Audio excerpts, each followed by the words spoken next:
Kotse, hindi po ikaw. Kaya lang, anong nangyayari? Ayaw mo naman tumawid. Kaya lang nakita mo may isa kang kasama, tumawid, nakatawid. May sumunod na tumawid, nakatawid, nakigaya ka na rin. Ayaw mo naman uminom. Ayaw mo magyosi kasi alam mo masama sa katawan. Kaya lang one time, may napuntahan kang party. Yung napuntahan mong party, nakita mo lahat umiinom, nakita mo lahat nagyosi, at parang ang saya nila. Dumating ka sa point na nagyosi ka na rin. Ayaw mo naman mag-Facebook. Mas love mo nga si Friendster before. Kaya lang kinulit ka ng kinulit na mga kaibigan mo, uy, maganda ang Facebook, maganda ang Facebook. Dumating ka sa point na sinilip mo si Facebook. Habang sinisilip mo, sabi, medyo maganda naman si Facebook, kaya lang, mahal ko pa rin si Friendster. Hanggang dumating sa point na kinalimutan mo na si Friendster, si Facebook na lang ginagamit mo ngayon. Ano yung point ko? Guys, ang dami po nating ginagawa na hindi po tayo ang nagdesisyon. May question ako, sino po ang college student dito right now? Maliban kay May. Ikaw na lang, at anong course mo? Alam mo ba bakit ka nag-college? Bakit? Sige, bakit ka nag-college? Para? Para po may makamit. Ano yung gusto mong makamit? Kaligaya. Anong gusto mong makamit sa buhay? Makamit na. Para may mamit? Ano? Makamit, mamit. Ano? Ha? Makamit ng ano nga? Ha? Course po. May makamit na course. Anong meron pag may nakamit kang course? Makahanap ng trabaho. Now, if you're going to ask yourself, especially sa lahat po ng students right now, ang iisipin mo kaya ka nag-college kasi para magkaroon ng income, right? But the major reason kaya ka nag-college kasi nag-high school ka. Bakit ka nag-high school, nag-elementary ka? Bakit ka nag-elementary kasi nag-nursery ka? Bakit ka nag-nursery kasi in-enroll ka ng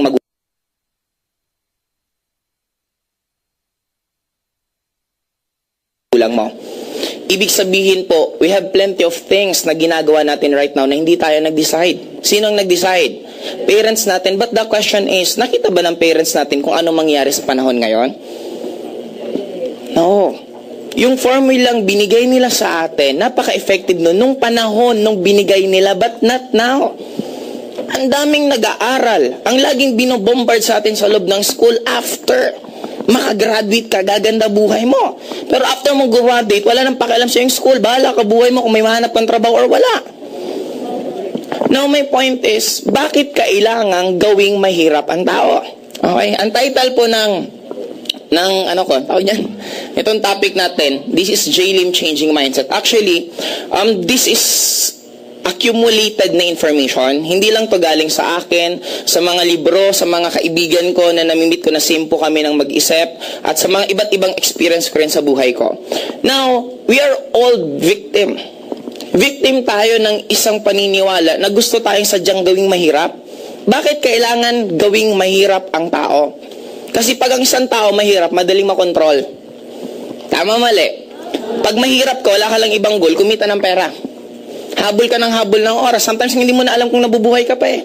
Sa mga nag-work right now, especially alam kinakapos ka lagi, di ba wala ka na ibang buhay? Trabaho, pasok sa trabaho, uwi ng bahay, trabaho, uwi ng bahay, trabaho, uwi. Doon ka na umiikot. Now, may mga iba't ibang reason. Dadaling ko na nga itong kopya ko. May question po ako sa bawat isa sa inyo. Is saving money importante? Yes. Is saving money nakakatulong para sa'yo? Yes. The answer is, kayo po sumagot sa gagawin kong illustration. Meron po bang bangko na pwedeng magbigay ng 50% na tubo after 5 years? Wala, right? Okay, sabihin na natin today is 2012. If 2012 right now, bawasan ko ng 5 years, that is 2007. Okay, ngayon, halimbawa meron akong 1,000 pesos. At nagkataon, kaibigan ko at close friend ko yung manager ng isang bangko. Pinagbigyan niya ako ng tubo na after 5 years, yung 1,000 pesos ko, tutubo ng 50%. Magiging magkano lahat? Very good. 1,000. Question. Lumaki po ba yung pera ko or lumiit? Matutuwa ka ba kung ganito nangyari sa'yo? Tumubo pera mo? Seryoso, matutuwa o hindi? Kasi ilagay nyo to sa bangko, after 5 years, sa totoo lang, 1,000 pa rin na halos. Now, question, this is the real hallucination. Anong ibig sabihin ng hallucination? Ito yung sa tingin mo, totoo, pero back of the mind na nangyari, hindi siya totoo. Hindi po totoong lumaki yung pera mo. Why? Noong 2007, kung bibili ka ng isang Marlboro Lights na stick, ang yosi noon, 1.25. Makakabili ka, kung may 1,000 pesos ka, tuubusin mo sa stick ng yosi, makakabili ka ng 800 pieces na stick ng Marlboro. 2012, tumubo pera mo. Tuwan-tuwa ka ngayon, yes, ang laki ng pera ko. Subukan mo bumili uli ng yosi ngayon. Ang Marlboro Lights ngayon is 2.5. Ibig sabihin, makakabili ka sa halagang 1.5, ubusin mo, ibili mo ng yosi, ang mabibili mong yosi, 600 pieces. Question, is savings really important? Your money is doomed to go down. Tinuro ba sa atin yan? No. May kwento sa atin ng bata. Gayahin mo silang gam. Na tuwing may pagkain, iniipon. Nung nagkaroon ng bagyo, si Tipaklong, wala nang makain, silang meron pa rin. That is fairy tale. Hindi totoo yan. This is reality. Nung unang panahon, 1,000 mo mag-grocery ka, 2 bit-bit mo. Ngayon na panahon, mag-grocery ka, ganito bit-bit mo. Tama, mali. And if you're working, halos hindi tumataas na sweldo mo, tumataas pa expenses mo, anong mangyari sa'yo? You're doomed to go down. Ang daming tinuro sa atin na actually, yung pinaka dapat matutunan natin, hindi tinuturo. Maliban dito sa saving money. Okay, second na question ko. Ano pa ang pinaka-routine natin lagi? Go to school, work, anong kasunod?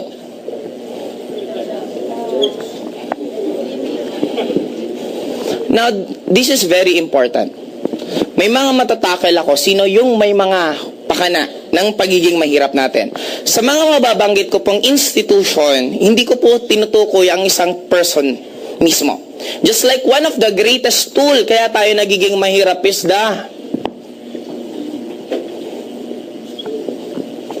kung meron pong teacher dito, meron pong principal dito, hindi po kayo ang tinutukoy ko. Ang tinutukoy ko is the school educational system natin.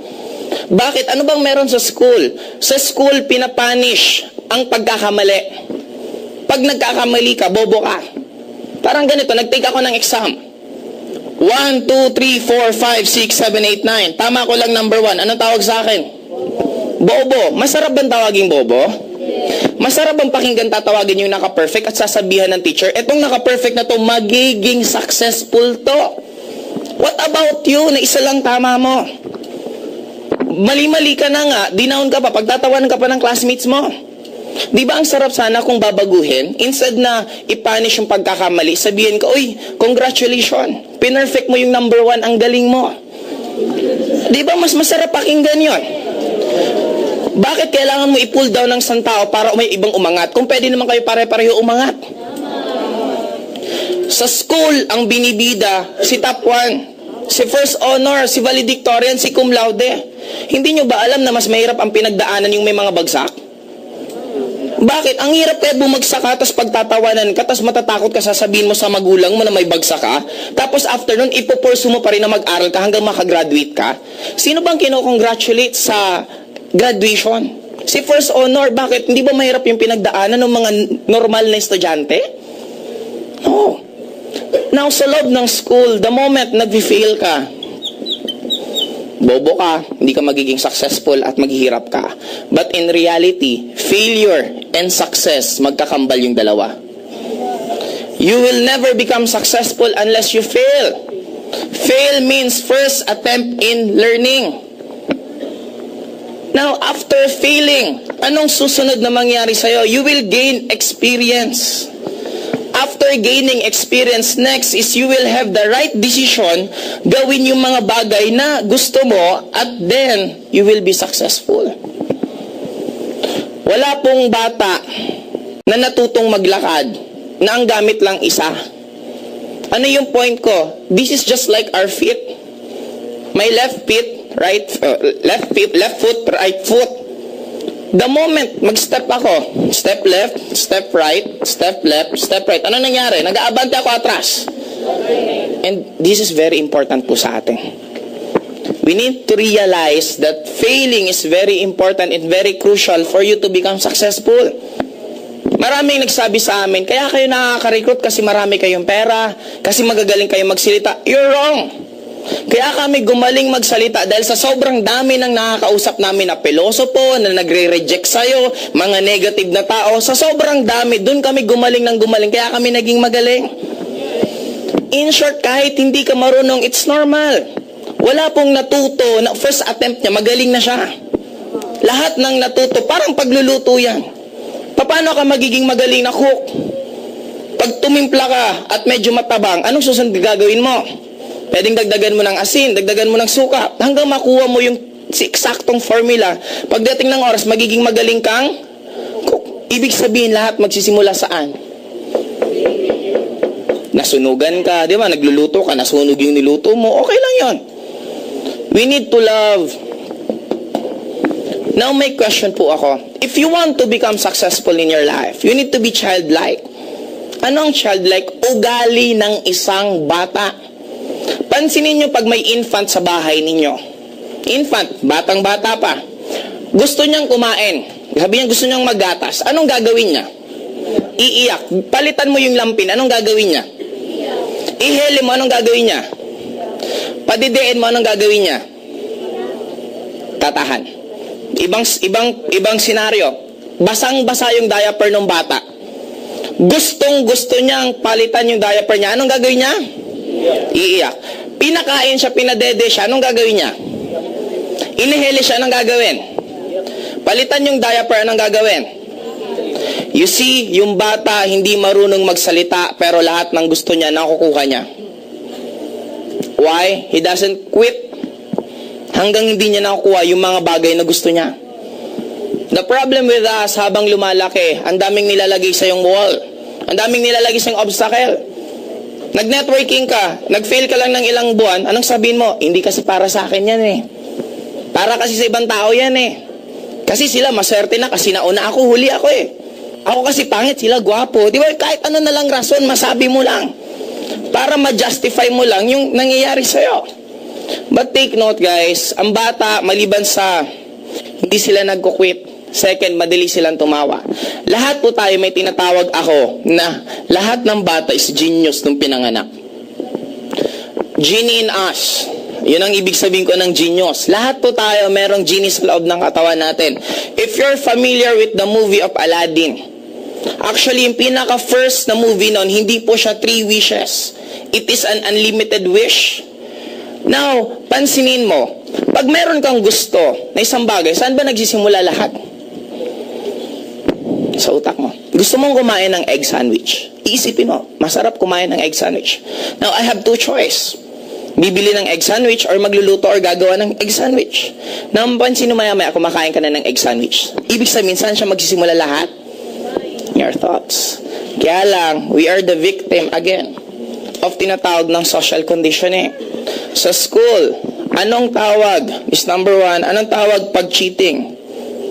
Masama, hindi. After mo graduate, nagtayo ka ng isang negosyo at nag-hire ka ng accountant, nag-hire ka ng engineer, nag-hire ka ng lawyer, ang tawag po dun is cooperation.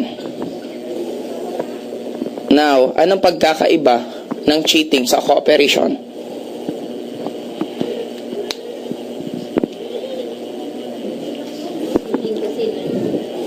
Cheating kasi eh. Nangopya, alam mo, mahina ako sa math. Nangopya ako sa classmate ko magaling sa math. Di ba cheating yon? Oh, wala akong alam sa accounting. Nag-hire ako ng accountant, siya yung gumawa. Di ba cooperation yon? Di ba pareho din yon? Now, bakit kailangan i-separate yung mga galing ng kada isa para lalong hindi ka maging magaling? Kasi ang pinakamabilis na way of progress ng learning is magsama-sama kayo. Pag naghiwa-hiwalay kayo at magbibis ka lang sa sarili mong galing, walang mangyari. Ito Itong building na to, nagawa ba to dahil sa isang valedictorian? Dahil sa isang cum laude? No. Nagawa tong building na to dahil sa architect, dahil sa engineer, dahil sa electrician, dahil sa laborer. Ibig sabihin, iba't ibang tao ang nag-combine bago mabuo to. But anong ginagawa dito? Dapat mag-isa ka lang. Magaling ka sa science, magaling ka sa Filipino, magaling ka sa English. Hindi mo kayang i-memorize yun. Bakit nga? May teacher ba na siya ang teacher sa lahat ng subject? O yung teacher nga hindi niya ma-memorize lahat? Tayo pa expect na i-memorize lahat? Guys, sometimes, you need to wake up. Don't ever do things dahil lang sa nakalakihan mo. Don't ever do things dahil yun ang sinabi sa'yo. Sometimes it's not bad to analyze things. Tama ba ginagawa ko or hindi? Ang dami sa atin na ito ang ginagawa. Para tayong zombie. You don't analyze anymore. Tayo ang pinakamagandang creature sa buong world. Hindi po tayo hayop na hindi tayo pwede mag-isip. We can analyze things. Ang hayop, ang alam niya lang, kumain, matulog. Hindi po tayo hayop. And wag po sana nating gawin na kung anong ginagawa ng karamihan, yun na lang susundin mo. Wala pong masama kung i-analyze mo kung tama ba or hindi ang ginagawa mo. Ang daming tinuro dito, question. 50% man lang ba ng napag-aralan mo sa school, nagagamit mo ngayon? Halos nang ginagamit mo, yung natutunan mo lang ng elementary. Magsulat, magbasa. Actually, sometimes it's already enough. Paulit-ulit lang naman yung subject, nag-iiba-iba lang. Di ba, yung civic kultura, nagiging history. Di ba, pero pareho lang naman. Guys, maliban doon, maliban dito sa cheating and cooperation, sunod na dito, obedient. Tinuro sa atin maging masunurin. Ano yon? May isang kasabihan. Ako naging victim din ako nito nung nag-aaral ako. Matigas po ulo ko. Pag feeling kong tama ako, in-argue ko teacher ko. Sinabihan ako. Alam mo, kasi may isa akong teacher, galit na galit ako sa kanya. Pinagsabihan ko siya ng pinagsabihan, sir, mali ka, ganito. Galit din siya sa akin. Sinita ako ng isang teacher, pinagsabihan. Hindi man sinita, in-advisean ako. Alam mo, Joseph, kahit tama ka, i-teacher yan, wag mong kontrahin. Kasi mali yun. Imagine mo ganun na logic. Mali na nga siya, hindi mo pa siya kukontrahin. Kaya lang pansinin mo, pag kinarer mo ng todo, ang lahat ng tinuturo sa school, you will be a great.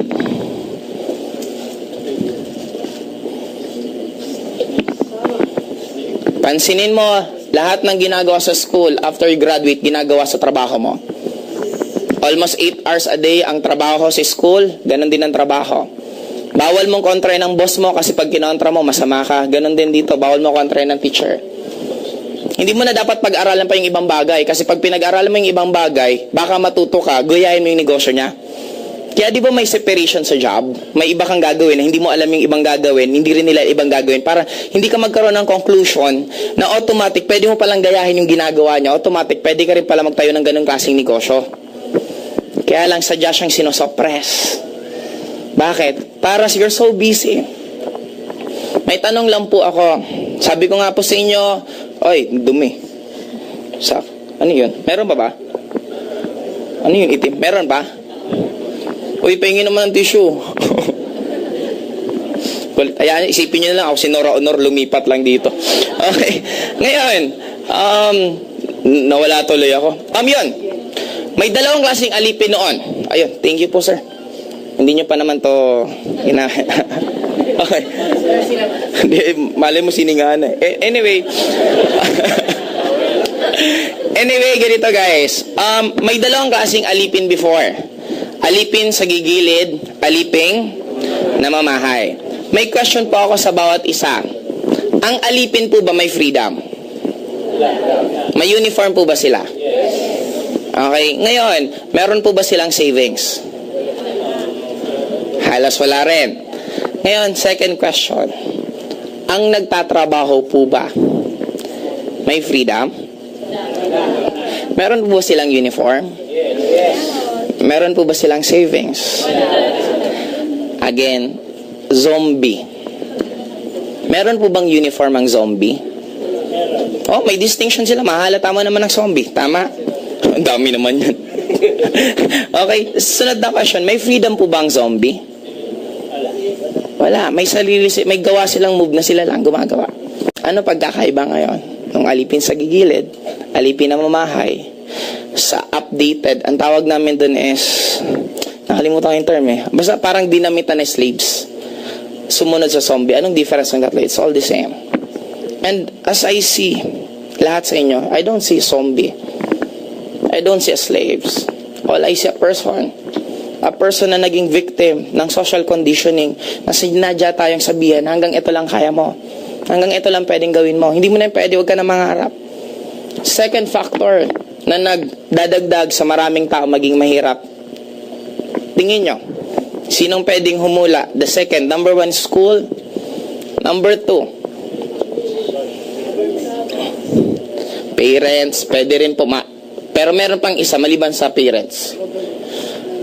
Okay. Nasabi niyo yung kanina, kaya lang pangatlo ko yon. Yung number two is media.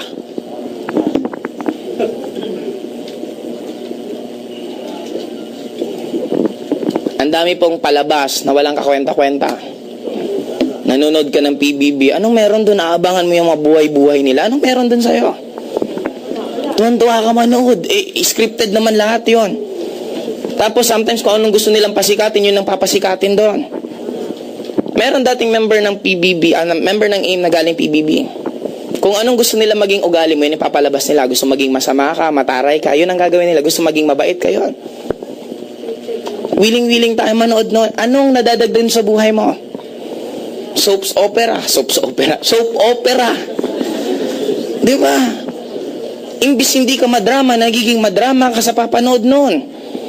Tama, nananahimik kayo, maganda gising mo, nanood ka, mamamatay yung bida, nalungkot ka tuloy. Imagine, tuwan-tuwa kang ginaganon mo sarili mo, imbis wala kang problema, magdadala ka ng problema ng... Guys, maliban sa media, ano pang tinutulong sa media? Kinokontrol. May pag-uusapan po tayong isang pinaka-famous person. Marcos. President Ferdinand Marcos. Pag sinabing Marcos, anong papasok sa isip ninyo? Diktador. Masamang presidente. Napaka-worst na president. But pag-usapan po natin facts. Ferdinand Marcos, siya po ang gumawa, siya mga project niya, ang Philippine Heart Center, Philippine Lung Center, Philippine Folk Art Theaters, ang dami po. Siya rin naman po ang nagpagawa ng National Road, San Juanico Bridge. Nung si Marcos pa po ang presidente that time, ang dollar is 2:1. 2 pesos is equivalent to $1.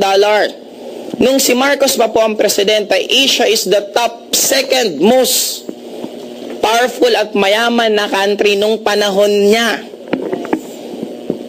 Pagsama-samahin mo yung lahat ng nagawang projects nung mga sumunod na presidente, Cory Aquino, Fidel B. Ramos, President Estrada, Gloria Macapagal Arroyo, at Pinoy. I-combine mo lahat, ni wala pa po sa 1/4 ng nagawa niya. Question. Kung talagang mabuting presidente si Marcos, bakit nagkaroon ng EDSA revolution at napaka-successful? Sometimes guys, even you're a good guy, pag napagkampi-kampihan ka, look at President Estrada. Tinira yung Camp Abu Bakar. Meron isang nakialam, kaya siya napatalsik. Hindi naman dahil sa ginawa niya sa wedding, lahat naman ng presidente nakikinabang doon. Now again, balik tayo kay Marcos. Okay? Imaginein mo, sabi sa akin, EDSA revolution, paano naging successful? Take note, if you're going to analyze, only 2% of the population of Philippines ang pumunta sa EDSA. At karamihan pa doon, hindi po nila alam bakit sila nandoon. May mga nag-oosyoso, may mga magnanakaw, may mga nagbebenta ng kung ano-ano. At take note, maraming estudyante nandoon. Bakit kayo nandoon? Sabi po kasi ni teacher, pumunta daw kami. Anong laban ng isang estudyante? Pag sinabihan ka ng teacher, class, walang pasok. Di ang saya niya, walang pasok. EDSA daw tayo nandoon. Tinanong yung mga madre, bakit kayo nandito? Anong sabi? Utos po kasi sa amin ni Cardinal Sin. Para po sa amin, ang utos ni Cardinal Sin, parang utos ng God. Kaya sila nandoon. Bakit walang nangyaring patayan? Isa lang ang pinaka-importante doon. Sabi ni Marcos sa lahat niyang tauhan, walang magpapaputok. Imagine niyo yan. In-explain ba sa atin yan sa history books? Sinabi ba? No. Just like if you're familiar kay President Libya, Gaddafi, pangit na presidente, again diktador. But if you're going to research yung nangyari before sa country niya, ang country niya po, ang education is libre. Pag nagpakasal kayo ng asawa niyo, automatic bibigyan kayo ng kapital para sa negosyo niyo. At take note, alam mo, mag-aaral ka sa ibang bansa, sila ang sasagot. Pupunta ka ng ibang bansa, libre lahat. Question again, bakit ganon? Ito na lang, palaruin nyo lang sa isip ninyo. Kung ang ine-export ba ng Libya is food supplement, mushroom, do you think gigirahin sila? Ano bang ine-export nila? Anong ine-export ngayon ng Iran? Ano ngayon ang mangyari na pinagpaplano ulit? Iraq, meron daw nuclear weapons. May natagpuan? Wala. Mampatay ka ng isa, murder. Mampatay ka ng maramihan buong country, hindi na murder. Ano yun? Patriotism. Imagine. Just imagine, yun ba talaga ang mundo? No. Nasadya lang tayo na pag pinalabas na dito, totoo na yan. Pag sinabing Mindanao, nakakatakot. Don't you know one of the safest place is in Davao City? Pinakamalinis, pinakamaganda. Sabi nga, may biro pag ang Muslim nang patay, may nangyari, terorista na. Pero pag ibang tao, hindi. Grabing racial discrimination natin. But sana guys, let's start right now. Pag pumunta ka, do you think kayo iba sa akin? Do you think na iba tayo? Of course not. Pwede mo bang sabihin yung left arm mo, magkaiba sa right arm mo? No. Ang makikita mo, one whole body, right? Lumabas ka ng moon, makikita mo, one whole earth. Hindi ko po nakita yung Muslim, hindi ko po nakita yung Buddhist, hindi ko po nakita ang Filipino, hindi ko po nakita ang Amerika. Ang nakita ko lang isang one whole earth. Then hindi po natin kailangan magkanya-kanya. Kailangan po natin magkaisa. Kailangan po natin magising po tayo sa katotohanan na marami pong ginawa sadyang nilalagay sa atin para makontrol po tayo. Maliban sa media, ano pang tingin yung iba? Parents, ano pa? Ito, site example, gaano kagaling mag-control to. Would you imagine ang tubig bibilhin? Nagkaroon ng news. May isang tao na tagpo ang patay sa supply ng tubig. After nun, nagkaroon ng amoeba outbreak, cholera outbreak, ang daming sakit. Biglang, tan-tanan, merong hero. Sino? Si dispenser. Pansinin mo lahat tayo ngayon, binibili mo ng tubig. Tinakot ka muna ng tinakot. Anong nakadrawing sa tubig na binibili mo? Fountain. Magandang lugar. Hindi naman galing yun dun tap water pa rin galing yung biniinom mo. Do you see paano tayo nakakontrol? Kasi we're so fanatic about this. We don't, again, analyze. We just follow things kasi ginagawa ng karamihan, sinusunod ng karamihan.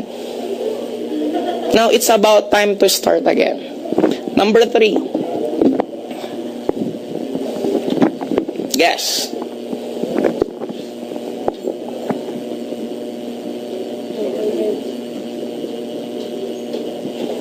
Again, kung meron po mga politiko po dito, hindi ko po tinutukoy yung person, ang tinutukoy ko po mismo yung sistema.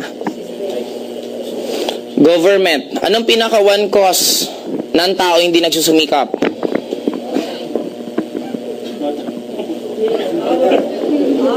Anong binabalik sa'yo niyan? Umasa ka na lang nayayaman ka dahil sa tama mo sa numero? Don't you know na mas mataas yung rate na masagasaan kapag pauwi mo galing sa pagtaya ng loto kaysa manalo ka sa loto? Actually, meron ng isang survey na mas mataas yung chance mong tamaan ka ng kidlat kaysa manalo ka sa loto. And take note, after winning in the loto, anong matututunan mo? Wala din. And mauubos mo rin yung pera mo in the long run.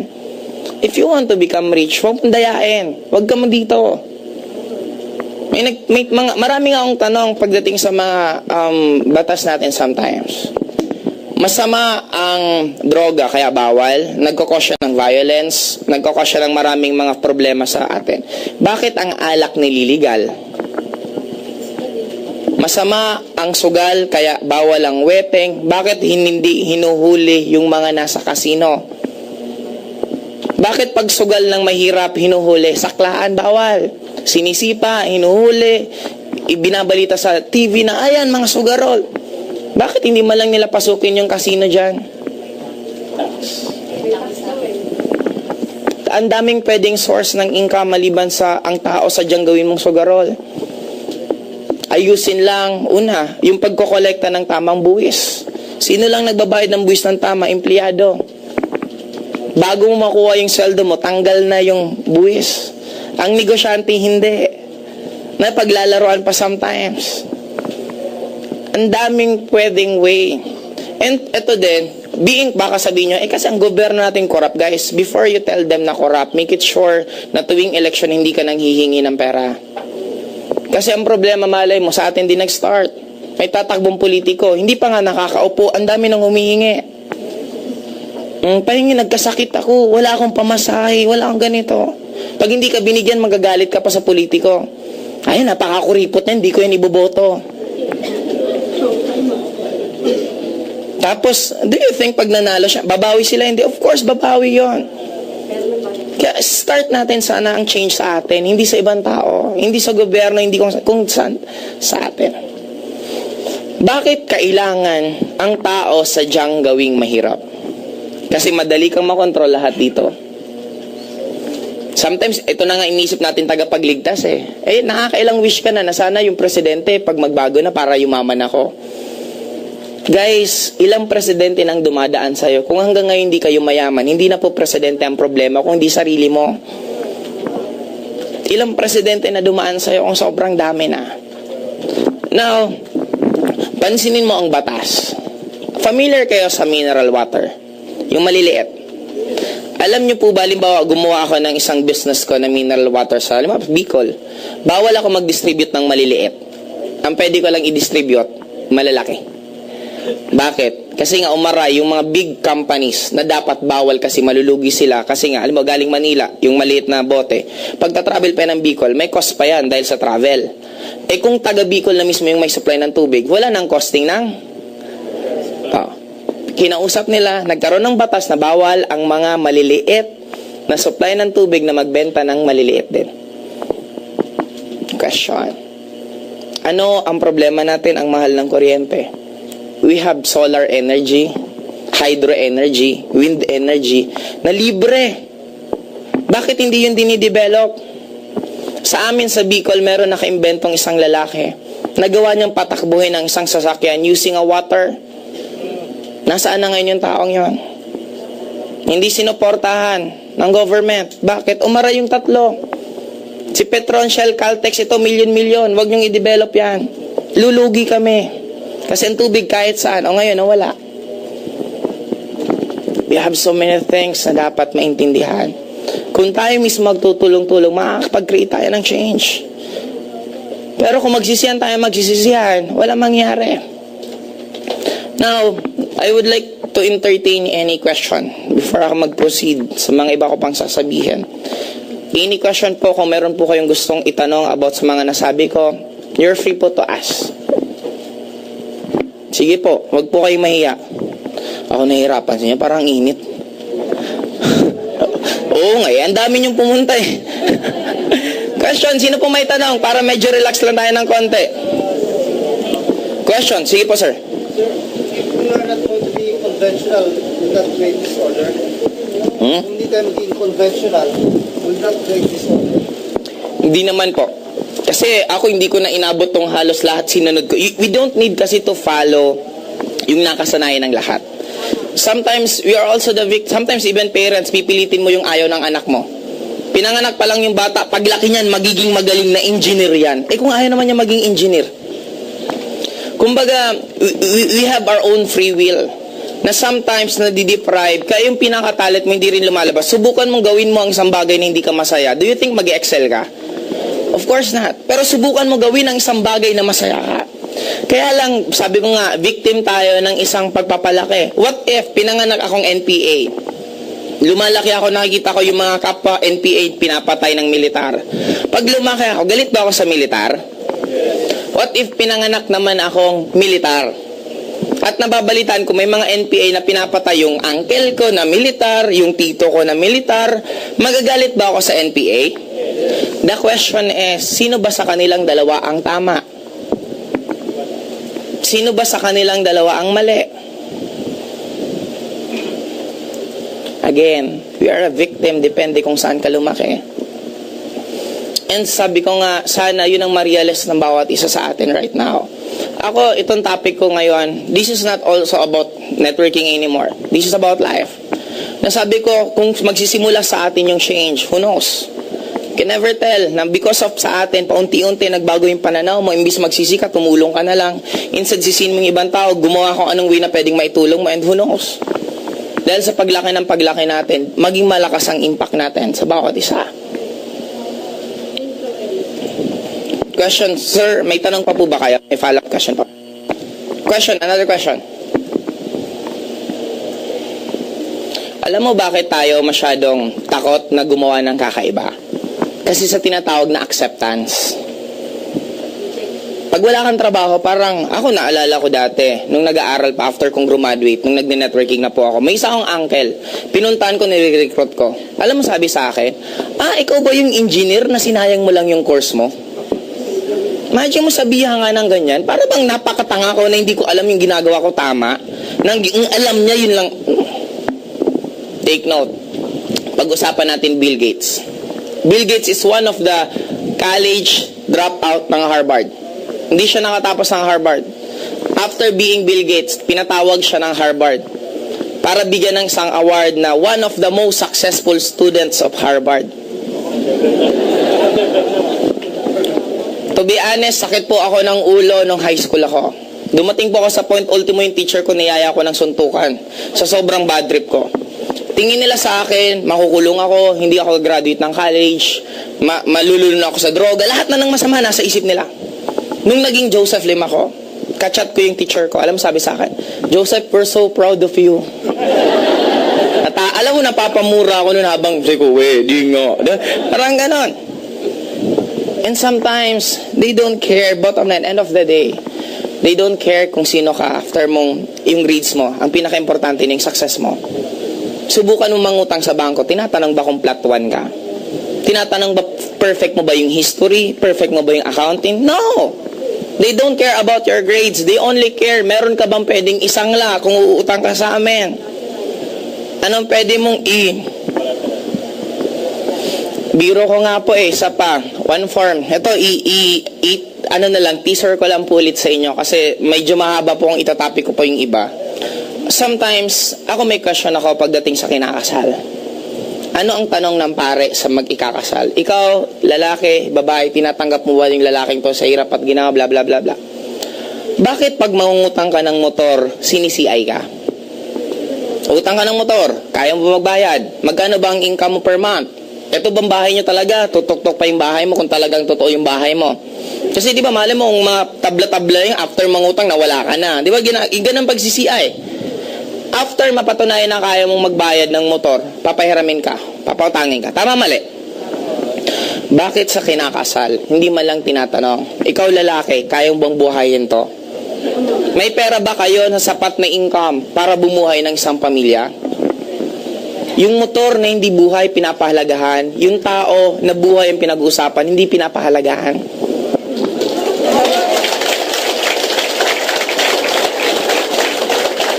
Sabi nila, ang importante lang daw sa mag-aasawa is love. Importante po ang love, pero the moment wala ka ng pera, love will fly away. Doon na po yung gulo ng pamilya. Doon na po ang daming nangyayari. Guys, sabi ko nga, ang dami pong sadya tayo, sinasadya tayong gawing bobo pagdating sa pera. And ang dami pong example. May mga ibang magsasabi, magpipreach, hindi importante ang material thing. Hindi importante ang kotse, hindi yan madadala sa langit. Bakit yung mga obispo natin ang hingi ng kotse kay Gloria? Hindi mga ordinaryong kotse. May Montero. Di ba yung mga ganun, mga high-end pa. Tapos, sometimes they're going to preach na hindi importante yung mga ganun. Parang may malaking question mark. Rome is one of the greatest at pinakamayaman na lugar. Na, hindi nga country, city lang sila, pero ang yaman nila, Vatican. O ba't hindi nila tulungan yung Africa? Ang dami nila mga upuan na ginto doon, ibenta na lang at itulong sa mahihirap. Di ba sila nagsasabi na, share your blessings. Give money to the poor. Eh bakit hingi sila nanghingi? Guys, ang dami po natin na dapat pwedeng ayusin. Question pa po. Gusto ko, kayo naman magtanong.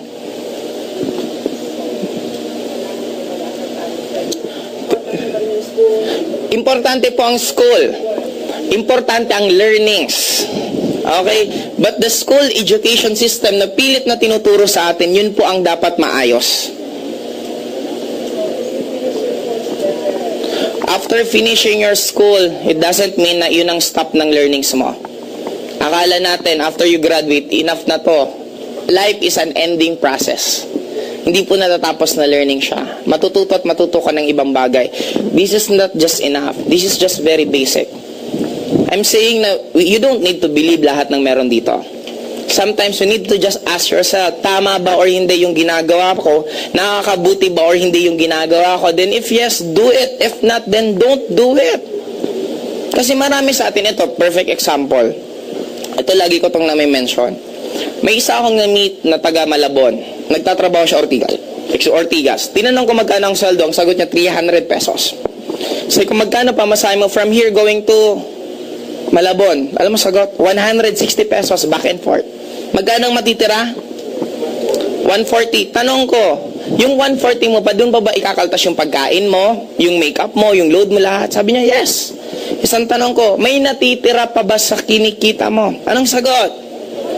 Wala. Anong tanong ko? Bakit mo pa tinutuloy ginagawa mo? Alam mo sagot niya? Kasi nung graduate na ako, nung ilang buwan na wala na akong trabaho, kinulit na ako ng kinulit ng nanay ko. Anak, dapat meron ka ng trabaho kasi graduate ka na. Take note, hindi pinag-uusapan kung magkano ang kita. Ang importante lang, meron kang isasagot na meron ka ng trabaho. Ano ang qualification para mag-asawa? Dapat regular ka sa job, regular din yung babae. Pag pareho kayo regular, pwede na kayo mag-asawa. Hindi man lang pinag-usapan kung magkano dapat yung kinikita. Guys, let's face it. Pag nagkaroon ka ng anak, asset siya o liabilities? Liabilities po ang anak. In terms of money, bakit? Habang lumalaki yung bata, may kakambal yun, si gastos. Lalaki din yung gastos. Ang tanong, what if? Pansinin mo, ito yung normal, ang tawag ko dito, parang normal paradigm ng tao. Papanganak ka, mag-aaral ka, after mag-aaral, pagka-graduate, maghanap ka ng work, after finding a work, maghanap ka ng partner, after finding a partner, magpapakasal na kayo. After nun, since kailangan nyo ng bahay, uutang ka o hindi ng bahay. Magkakaroon ka ng housing loan, 25 years, 35 years na may utang ka. After nun, maghanap ka ng appliances. Yung appliances, sobrang baba ng down payment, sobrang tagal ng bayaran. Worse, nasira na yung appliances, hindi ka pa tapos magbayad. Tama mali? Tuloy-tuloy ng ganon. Kaya sometimes, we need to analyze again. Ano ba yung dapat kong gawin para financially? Kasi the moment malagpasan mo to guys, mas magiging open ka na sa iba't ibang opportunities, mas mag-aaral ka pa ng mabuti, mas matututo ka. Pero the moment ito goals mo, mainitin ulo mo, parang lagi ka nalang bad trip, kung sino-sino sinisisi mo. Kasi nga, ito nandito umiikot ang buhay. Question pa. Ang dami nyo, wala man lang, ang konti lang nagtatanong. Question po. Ano, sangayon ba kayo sa lahat ng sinasabi ko? Gusto ko may kukontra po. Sinong hindi seryoso para at least maging healthy po yung interaction natin. Sabi ko nga kanina, wag niyo pong isipin na ako si Joseph Lim. Isipin niyo lang po, I'm just an ordinary person na nasa harapan niyo at nagsasabi ng kung ano-ano. Question po, sino may tanong sa inyo? Ano po? Sige, ano po yun? ako. Okay, sir, ah. Okay. Ngayon, hindi, kaya explain ko lang, sir. Kaya ako gusto kasi baka may mga iba sa inyo na insight na ayoko naman maghiwa-hiwalay tayo ngayon na may magulo sa isip mo. Kasi mama, hindi alangan entertain ko kayo isa-isahin kayo. Uy, may tanong ka, di ba? Sana kung meron kang tanong right now, wala pong masama sa pagtatanong. Kumbaga, sabi nga, if you ask a questions, you are only full for a few minutes. But if you don't ask question, you are full for the rest of your life. Meron akong downline. Sabi ko, nasa galeriya ako, magkita tayo sa Kenny Rogers. Nandito ako. 1 hour bago nakarating ng Kenny Rogers. Sabi ko, saan ka nakapunta? I-apply, inikot ko lahat. Sabi ko, ba't hindi ka man lang nagtanong sa guard? I-apply, baka sabihin kasi probinsyana ako eh. Kasi may ganon. Eh kung nagtanong na lang sana siya, di madali pa siya nakarating. Guys, I'm here right now in front of you to help you. Help you in your financial status. Help you na mabuhay ulit yung dugo nyo. Na kaya nyong marating kung ano man ang gusto nyo. Pwede nyong magawa kung ano man gusto nyong gawin. Kailangan lang yung ibang tao na magpupush sa'yo at hindi magpupul sa'yo. Kasi we are, etong biro ko nga eh. Kung mga anak, puro militar. Tatay mo militar, nanay mo militar, lahat militar. Pinanganak ka na third sex. Ang goal mo magkaroon ng parlor. Tingin mo magagalit sa'yo lahat? But take note guys, iba't iba nga tayo. Sa mga magulang, you don't own your child. Ikaw lang yung naging way, kaya nilalang siya dito sa mundong to. And you're there to guide them, not to tell them on what to do and ano yung mga bagay na dapat nilang gagawin at pipiliin. Kung frustrated kang engineer, hindi niya po trabaho na ipagpatuloy yung pangarap mo. Kasi meron din siyang ibang pangarap sa buhay niya. Question. Sige po.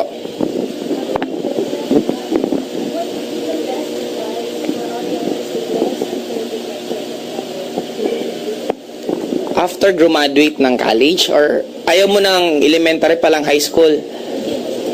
After graduate ng college, ito lang tip. Huwag kayong gagawa ng source of income na nakakainin ng oras nyo.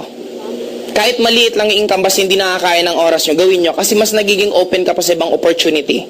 Pag ang ginawa mo, kumikita ka kahit medyo malaki, pero ubos naman yung oras mo, at yun ang nagiging mundo mo, dun ka malalagot kasi hindi ka na magiging open pa sa ibang klaseng opportunity.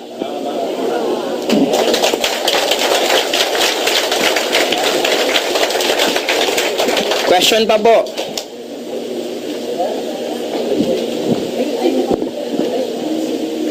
Sige po. Lakasan mo lang. Kaya ba?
Ganito na lang po.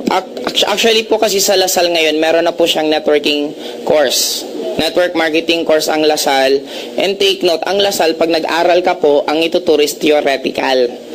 Ang AIM Global po right now is actual na. Bakit mo papahirapan yung isang bata na dadaan pa sa theoretical kung pwede nang dumiretso sa actual? Tapos, ang nagtuturo pa mismo, mga totoong naging successful, hindi yung mga tao na nabasa lang libro, networking, ganito. Okay, ang networking class, blah, blah, blah. Pero sila mismo hindi nila naranasan ma-Indian, hindi nila maranasan magutom, hindi nila maranasan mapuyat.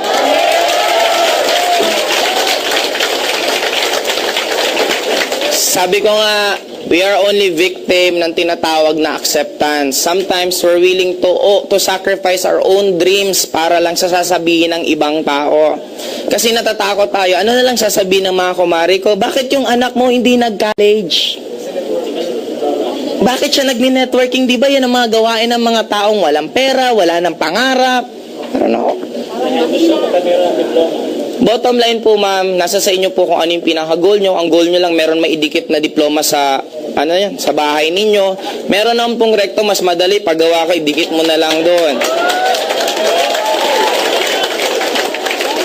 But end of the day, the important thing is, pag nagkaroon na po ako ng anak, anong tawag niyan? I'm willing na kung anong gusto niya, kung anong trip niya, hindi ako magdadaan sa basic na flow ng isang normal na tao na sinasabing normal na partner. Kung siya pansin niyo yung bata, may mga bagay na magagaling siya. Sobrang galing niya. Nung pinakialaman na wala yung talent niya. Sabi ko nga, pinaka-perfect explanation ko na lang, bakit ang bata iwanan mo ng cellphone? 10 years old, hindi marunong, wag mong turuan, iwanan mo, marunong na mag-text, nakaka-call, nakaka-games. Bakit yung 50 years old na nag-aral na ng elementary, high school, college? Tama. Ang dami na niyang na-meet na tao, ang dami na niyang learnings na dapat mas marunong siya at madali siyang matuto. Nung tinuturuan pa mag-cellphone, anong sabi? Ang hirap-hirap nito, anak, nung panahon namin kasi wala naman nito. Kasi most of us, we always live on the past. Maraming tao, alam mo, nung panahon ko, magaling ako. Panahon mo yun, tapos na yun. We don't need to live on our past. We don't need to live on our future. We need to live today. Ito yung buhay mo. Question pa po. Sige, sir.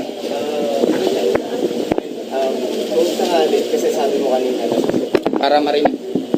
Kasi sabi mo kanina na susuportahan mo ang anak mo kung anong gusto niya.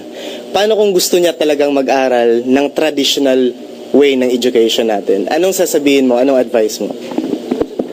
If I'm going to have a child, ang bibigay ko lang lagi sa kanya is mga options na ito pwedeng mangyari, guidelines lang, and it's up to him to decide. Kasi ang learning sometimes, kahit ang isang tao sobrang tigas ng ulo, hindi mo siya pwedeng pilitin na magbago. Darating ang point na magbabago yan sa tamang pagkakataon, sa tamang panahon, and you just need to show him na if ever ito, parang downline yan eh. May downline na matigas ulo, hindi apply, ito gusto ko, ito effective sa akin. Huwag mong kontrahin. Hayaan mo lang, sabihin mo lang, okay, sige, kung effective para sa'yo, gawin mo. Basta if ever mayroon kang nangyaring hindi maganda sa'yo, sabihin mo lang ako, nandito lang ako to help and to guide you again. Ganun lang kasimple. Hindi mo kailangan manduhan. Question pa po? Sige po, sir.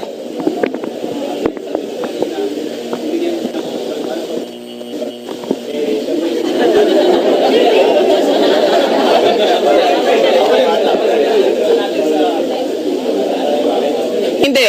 Kasi habang wala pa naman siyang ginagawa, pwede mo siyang gawin ng traditional na ipag-education. Pero if ever sa akin, mas gusto ko home study. Kasi ang problema paminsan, pag hinalo mo yung bata, sa iba-iba kasi ang breeding ng kada bata. Kung ano yung breeding ng magulang madadala ng bata. Yung bata hindi naman palamura, since palamura yung nanay, nahawa, nung naging classmate ng anak mo na hindi palamura, naging palamura din anak mo. Kaya sometimes walang masama expose mo siya, mas magandang expose mo eh. Kaya ang bata tumatagal ang growth kasi tayo din may kasalanan. O anak, huwag ka makipag-usap dyan, usapan to ng matatanda. O imbis may expose siya, pansin mo ang bata, pag pina-expose mo kahit kani-kanino bata pala, makita mo ang bilis matuto magsalita at magugulat ka na lang bigla ang lalalim na ng mga sinasabi. Sino ang nag-suppress tayo? Sa school, pinagsama-sama yung magkakaedad. Anong pagiging learning nila sa bawat isa? Wala. Kasi pareho lang yung pinapanood nila, pareho yung ginagawa nila. What if ihalo-halo mo yung bata sa matanda? May mga araw na ganun. Imagine mo yung learnings na ganun. Pansinin mo pag nag-networking ka. Isa lang sinasabi, 6 months after ka mag-networking, lahat ng mga kaibigan mo, kahit negative or hindi, ang sasabihin, ibang-iba ka na.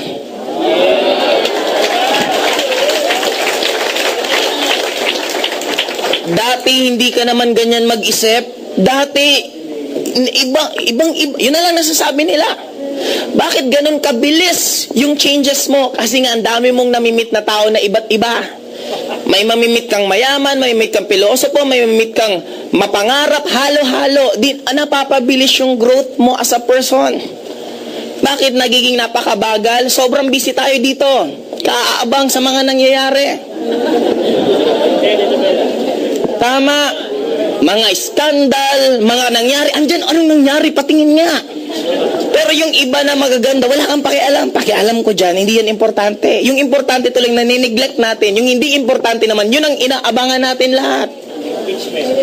O impeachment. Bottom line, end of the day, magkakataluan dyan. Hindi naman sa pinipresentang ebidensya. Magkakataluan yan kung ano magiging desisyon ng mga senators. And end of the day, kahit magkaroon ng impeachment, mahirap umangat ang Philippines dahil sa 1987 Constitution. Bawal mag-invest ang isang foreigner dito sa Pilipinas na magkakaroon siya ng 100% shares. Magiging 40% lang lagi ang shares ng foreigner. Eh, sino mag-invest niyan dito? Tingnan naman parliament. Katulad ng Singapore, katulad ng British, sila napaka-successful nila. Bakit ayaw magkaroon ng 100% shares ang mga foreigner pag nagtayo sila ng negosyo kasi maaapektuhan yung mga tycoons natin? At normally, sila din ang may-ari nito. Kaya ikaw control nila ang ibabalita o huwag may balita, baka matira tayo. Iba yung balita mo, ito, pag takpan mo na lang, iba na lang. Yung ano na lang, intriga sa ibang artistang pag-usapan para nandyan yung mga tao. Yung pinaka dapat pag-usapan, hindi na pinag-uusapan kasi nga, natatakpan. In journalism, good news is bad news and bad news is good news. Pinatay si ganito, minasakar si ganito, front page. Tumulong si ganito, back page. You see, mas tinatakot tayo ng tinatakot. Mahirap yumaman, hindi po yan. Ang pagyaman po nasa sarili mo. Hindi po nasa country, hindi po nasaan. Kasi sabi nila, kung ang pagyaman nasa Amerika, bakit inimbento pa nila ang beggar? Di sana walang naging mahirap sa Amerika kung ang pagyaman nandun. Hindi, kahit saan. At don't you know, mas magandang ang buhay sa Pilipinas. Sa Amerika, pag wala kang trabaho, patay ka doon. Dito, kahit wala kang trabaho, magtanim-tanim ka lang, mabubuhay ka. Philippines is one of the, pag na-compare ko, ang Amerika wala pong natural resources. Ang Philippines, we have plenty. Kaya lang, nagiging tamad lang kasi ang Pilipino, magsasabi pag nire-record mo busy, pero pag dito, updated sa lahat. Ilang oras nanonood ng TV, pero busy yan. Question po. Sige po.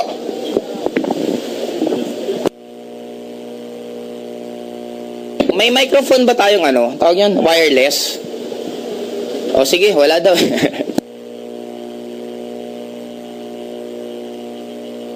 Yun nga ang isang reason.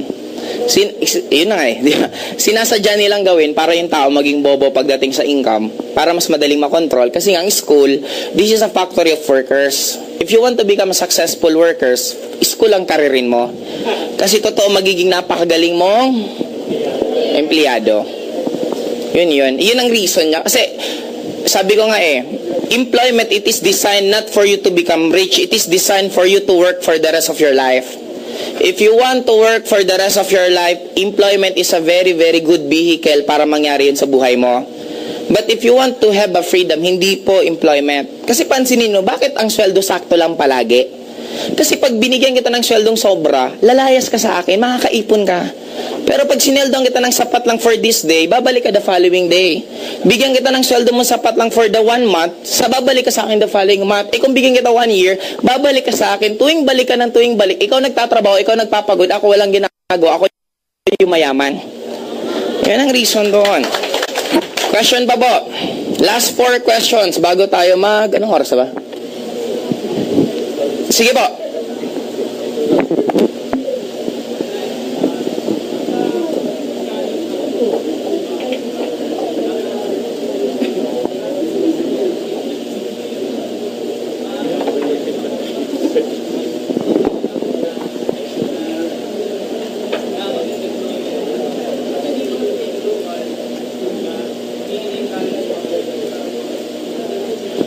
Wait. I need to be clear. Hindi po sa hindi namin ini-encourage na ang isang tao hindi mag-employment. We're just giving you an options kung ano yung gusto mo, kung ano yung goal mo. Kung ang goal mo yumaman, hindi po employment yung sagot. Kasi wala pong yumaman na isang empleyado na walang sideline. Lahat po ng yumaman na naging empleyado, nagkaroon ng sideline. And if you want to become rich, ang employment po is dinadaanan lang, hindi tinatambayan. Okay? It's not bad to work.